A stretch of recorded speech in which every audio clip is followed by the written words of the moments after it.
the society has to educate. And we have to educate in a way where we teach young people to ask questions. Who's writing our books? Who's writing the literature we read about? I integrate novels, one that I believe my students can relate to.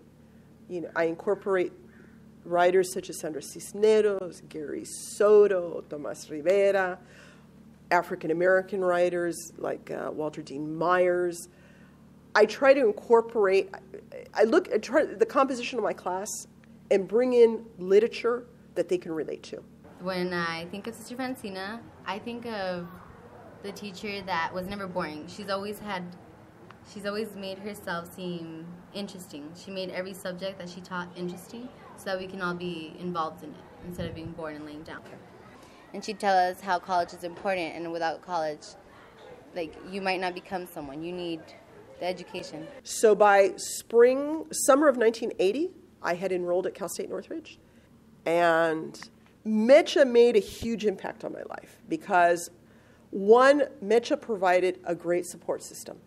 And we provided a support for one another. When we needed to study, we studied together.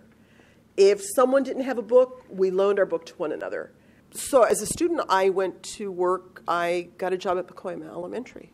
A lot of the teachers who were there to collect a paycheck and neglected a lot of the students. I just realized that's where my heart was. I mean, I had worked in the summer. I had worked at a home for battered women and children.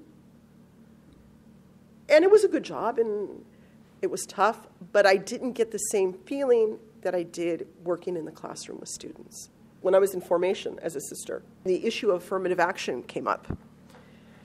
How it came up, I don't remember, but there was this huge debate, and, minorities are taking our slots in college. I raised my hand and I said, you know what? You're looking at someone.